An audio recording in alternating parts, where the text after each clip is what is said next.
Hello everybody, this is Jim Lucas. It's election time again. Time for your twice yearly haranguing about getting out to vote. This year the primary election is on Tuesday, June 2nd. As you all know, with the COVID-19 crisis, the election was moved back, and as far as we all know, it's going to take place on that date. You have the option of showing up at your polling place. Polling places will be open, but there are location changes in 2 precincts. In Bloomfield Borough, the polling place has moved from the new Bloomfield Firehouse to Parish House of Christ Lutheran Church at 38 West High Street, New Bloomfield. And in Buffalo Township, it has moved from the Buffalo Township Municipal Building to the Blessed Hope Bible Church at 9 Whitmer Road, Liverpool. Alternatively, you may vote by mail. To request a mail-in ballot, you must submit an application, which needs to be received in the voter registration office by Tuesday, May 26th. The process is similar to that of an absentee ballot, except that you don't need special circumstances or a valid excuse to do so. Anyone may vote by mail. Completed mail-in ballots must be received by the voter registration office by the closing of polls, 8 p.m. Tuesday, June 2nd. As I say every year, as I remind you every election, our constitutional representative republic is based on the advice given to Moses by his father-in-law Jethro, which is recorded in Exodus chapter 18, and verse 21 says, "But select capable men from all the people, men who fear God, trustworthy men who hate dishonest gain, and appoint them as officials over thousands, hundreds, fifties, and tens." The parallel in our own government system would be your township supervisor, your county commissioner, your state representative, your state senator, governor, congressman, U.S. senator, president of the United States. I remind everyone again of the 4-year election cycle, which consists of the presidential election. The odd number years we have municipal and judicial elections. Halfway between the presidentials are the midterm elections, and then the cycle repeats itself. Normally, Pennsylvania's presidential primary would have been held in April, and all of the other primary elections within the cycle would be in May, but because the COVID-19 crisis, the presidential primary has been pushed back to the June 2nd date. And then again, we will have a November general election, assuming everything goes as usual. We have multiple statewide candidates. Of course, we have U.S. President, the Pennsylvania Attorney General, Pennsylvania Auditor General, and the Pennsylvania State Treasurer are all elected this year. And as I said, the governor won't be elected for another 2 years during the midterm. On the Republican ballot, we have the incumbent, President Donald Trump. The check next to his name indicates that I circulated his nominating petition. He has 2 challengers. I'm not sure how to pronounce Rocky De La Fuente. He's a business owner. He inherited multiple car dealership franchises from his father. He also started a bank, and he ran as a Democrat back in 2016. And there's former Massachusetts Governor Bill Weld, who is apparently trying to make some sort of a point. On the Democrat ballot, you will see 3 candidates. Former Vice President Joe Biden, who is the presumptive nominee. Bernie Sanders, the communist U.S. Senator from Vermont, has suspended his campaign and endorsed Joe Biden, as has Tulsi Gabbard, U.S. Congressperson and Army veteran. She has also endorsed Joe Biden. PA Attorney General Heather Heidelbaugh is unchallenged on the Republican ticket. She is an attorney and a former Allegheny County councilor. And on the Democrat side, the incumbent Josh Shapiro is also running unopposed in his own party. He is a former Montgomery County Commissioner. For Pennsylvania Auditor General, Tim DeFore, current Dauphin County Controller, so he runs basically all the finances. He oversees all the finances in Dauphin County. He is running unopposed on the Republican side. On the Democrat ballot, incumbent Eugene DePasquale is not seeking re-election. There are 6 Democrat candidates seeking the nomination to take that spot on the general election ballot in November. First is H. Scott Conklin, PA State Representative, Michael Lamb, current Pittsburgh City Controller, Tracy Fountain, CPA, who has served many years in the PA Auditor General's office, Rosie Marie Davis.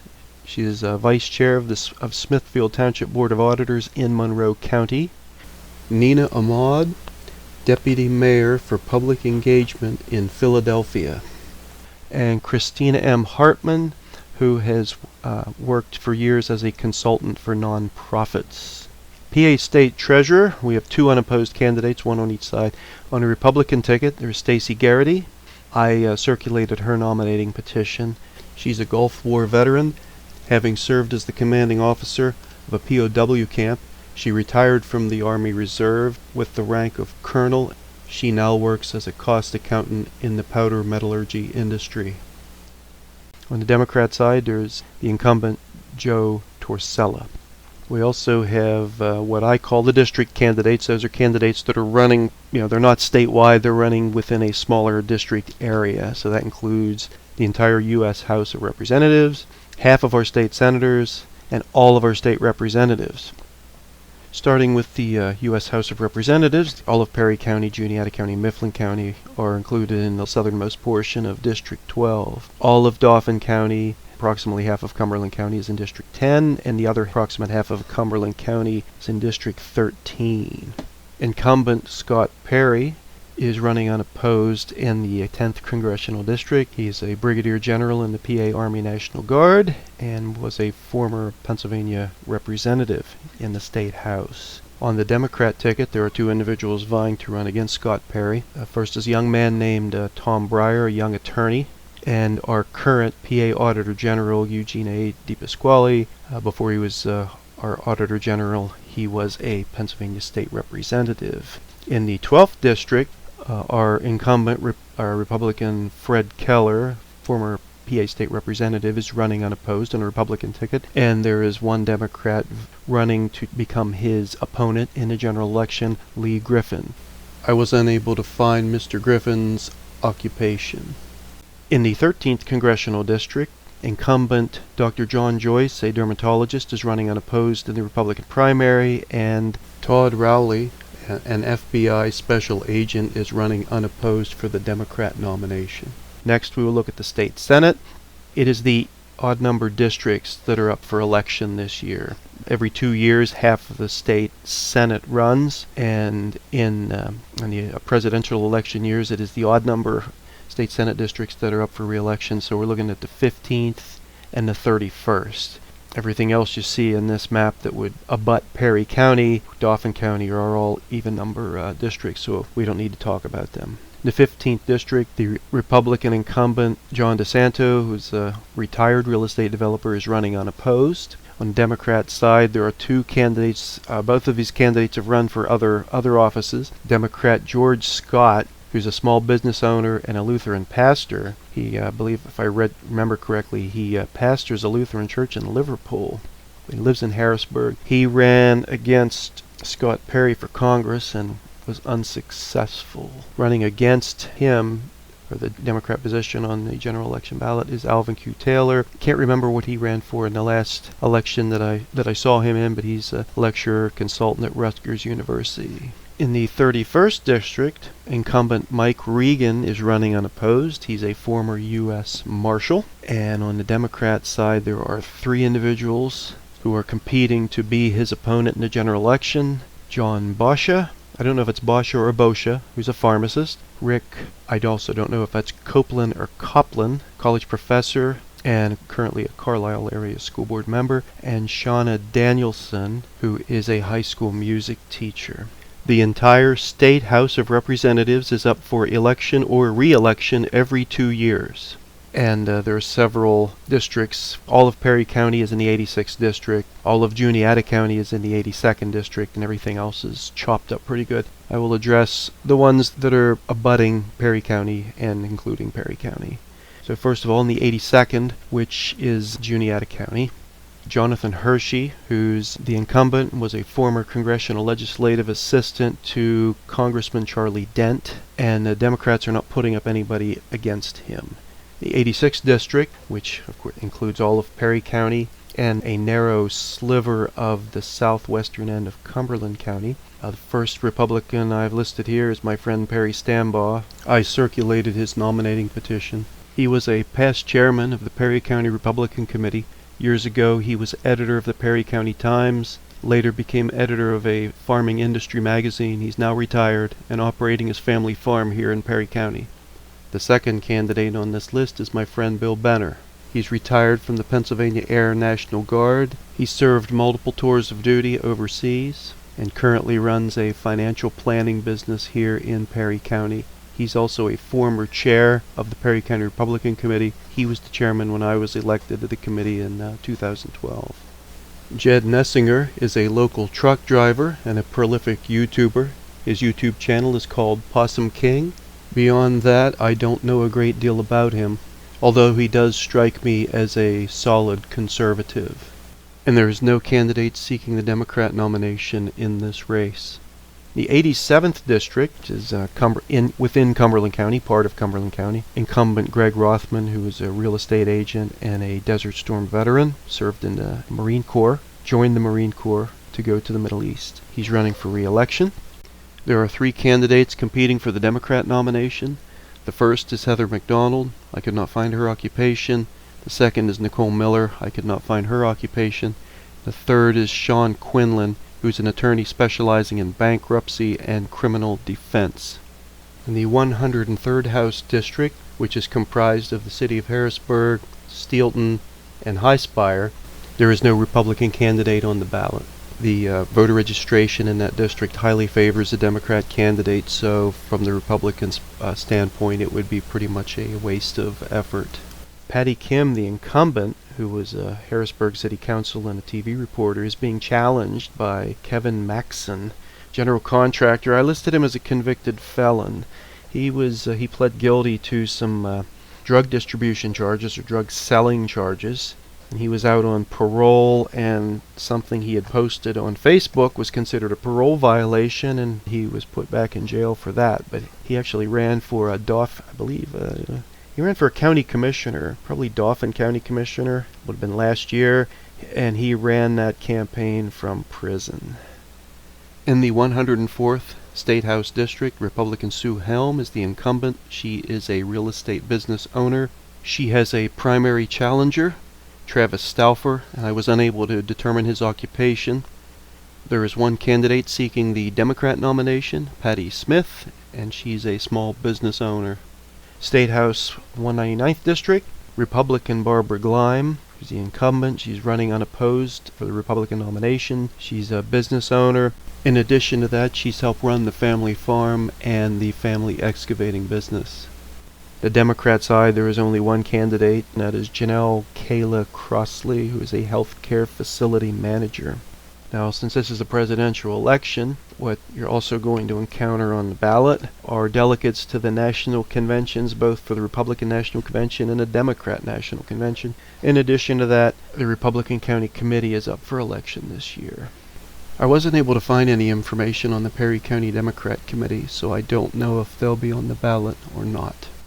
Now, the delegates to the party national conventions are elected by Congressional District. And those districts, of course, were forced upon us, the new district were forced upon us in 2018 by our state Supreme Court overstepping their power. But so we've had elections under these congressional districts, but not national convention delegate elections. Not yet. This will be the first national delegate convention election with these new district lines. So first of all, go to the Republican National Convention. You vote for 3 in each district. It's the same in every district. The 10th Congressional District, there are 6, so you pick 3 of the 6. 12th Congressional District, pick 3 of the 8. And in the 13th Congressional District, pick 3 of the 5. The same math works for the alternates, although there are different numbers of candidates. So in the 10th, you'll pick 3 of 5. In the 12th District, you can choose the 3 that are there or write yourself in. The 13th District, pick, again, 3 of the 5, but you pick 3 of the 5. The Democrat National Committee selects their National Convention delegates a little differently than the Republicans. The Democrats try to maintain an even number of male and female delegates. If you live in the 10th Congressional District, you will see 10 delegate candidates for the Democrat National Convention. You will be instructed to vote for 4 males and 3 females. The Democrat National Convention has one alternate delegate per congressional district, and in the 10th district there is one female candidate running for one female slot. The 12th congressional district, which includes all of Perry County and all of Juniata County, there are 8 candidates running for 4 slots. You'll be instructed to vote for 2 males and 2 females. There are no candidates running for the single alternate position. In the 13th Congressional District, there are 10 candidates running for 4 slots. You will be instructed to vote for 2 males and 2 females. And again, there are no candidates running for the single alternate position. And finally, also on the ballot is the Perry County Republican Committee. Committee members are elected to their 4-year term during every presidential primary. There are a minimum of 2 committee persons for each of the 30 voting precincts in the county. Larger precincts have more than 2. I live in Carroll Township, and Carroll Township could have as many as 12. I'm sorry, I lost track. They update that based on the number of registered Republicans in each of the municipalities. The larger precincts tend to have vacancies on the ballot, so there will be fewer candidates on the ballot than there are actual spaces on the committee. So if you are a registered Republican in the county, in Perry County, and you're interested in participating in elections like I do, you could run a write-in campaign. If you get 10 votes, if there are vacancies in that particular municipality on the ballot, and you get 10 valid write-in votes, you are on the committee. If you have any questions about that, interest in that, feel free to contact me. I'll tell you what you need to do. I'm sorry I can't tell you anything about the Perry County Democratic Committee. I couldn't find anything regarding the makeup of the committee, or even if they're going to be on the ballot this time, in this election cycle. The only online voter guide I was able to find is at ivoterguide.com. Go to the home page, enter your zip code, and it will give you your virtual ballot, which will show this federal candidate for Congress, statewide candidates, and your state house candidate, state senate candidate. The PA Family Institute would normally have a voter guide, but I couldn't find anything at their site. If you have any questions, you're welcome to contact me at 717-925-0396 or send me an email at james.lucas.pe@gmail.com. And I'll conclude with a quote that I think encapsulates what I feel during this current crisis that we've all been struggling through. The words of Ronald Reagan: "Freedom is never more than one generation away from extinction. We didn't pass it to our children in the bloodstream.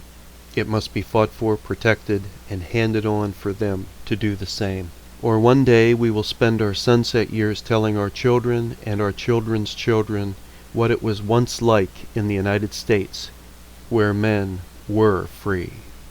Elections have consequences.